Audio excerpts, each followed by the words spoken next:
We're gonna grab a kettlebell or a dumbbell for this activity. So go ahead and pick that up, step forward with the opposite foot as you're holding hand. As you take this step, it doesn't have to be a huge stride. So we're only taking a slight step forward. And then from there, go ahead and shift your weight so it's in the ball of your foot and no weight is in this trail leg. So you don't have to pick up your trail leg, but one thing to do is just mentally think of lifting it. So if your weight is equally distributed between both feet, even if you think of lifting up that back leg, you already know you can't, you'll notice you'll shift your weight forward and then your lift. So we'll just go ahead and keep all that weight in that forward leg. From here, you're gonna go ahead and start to slouch and round through your spine, thinking of hinging over your belly button.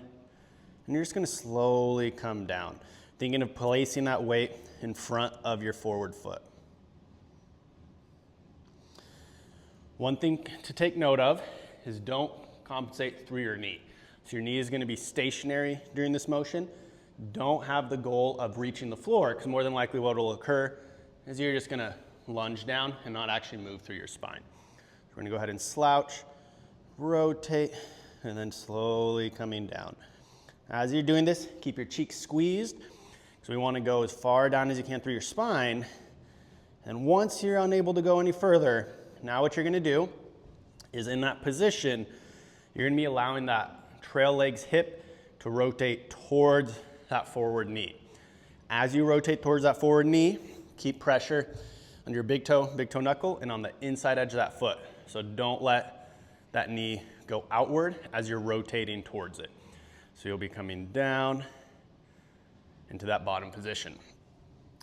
So again, we're moving as far down as you can through your spine, and then go ahead and drop that hip, keeping weight under big toe knuckle, inside edge of foot, and then we're here. On the ascent, you're gonna be pushing into the ground with that foot, and we're gonna uncoil from this position from the ground up. So as you come up, you're gonna go ahead and push into the ground, start to straighten that knee. Your weight is transitioning forward. Start to square the hips, and then we come up. So we can do this in sequence, where you take a step. As you descend, you're descending from the top of your spine down, so moving through the spine, moving through the hip. And then as you ascend, push into the ground, and coil from the ground up, and then we can come up in just step two, step forward, then we're going back down.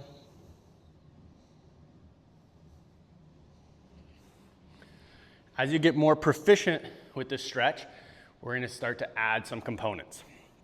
So the first one is gonna be, is after you do the stretch down, and drop that hip, and as you drive up, you're gonna be driving up and then taking a step forward with that opposite foot, switching hands, and then slowly coming down.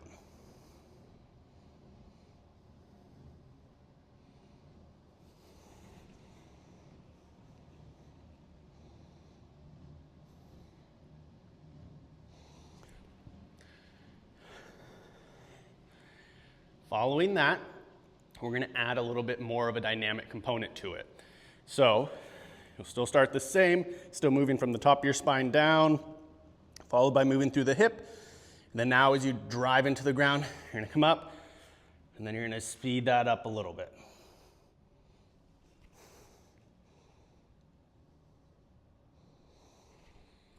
Following that, we're gonna start to add a swing into it. So with the swing, we'll come down to that bottom position. You'll start swinging that bell back and forth. Let your thumb rotate, or your arm rotate, where that thumb pointing in the direction of movement. So as that bell comes back, thumb points back. As it comes forward, thumb points forward. From there, you're gonna start to get your hip and your spine involved, where you let that pull you down, then you stand up nice and tall, squeezing that cheek as you come up. As you do this, make sure you're not lifting through the arm. So we want your arm to be relaxed, and we want you generating that force from your hips, transmitting it through the spine, and then that arm is just swinging. So when you're feeling comfortable with that, we'll start to add our steps.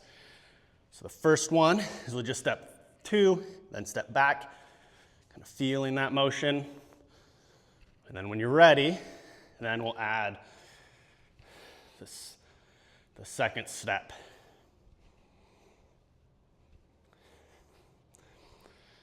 And then lastly, we will just sequence it. So you'll be coming down, you're up, stepping with each swing, and you can always go backwards as well.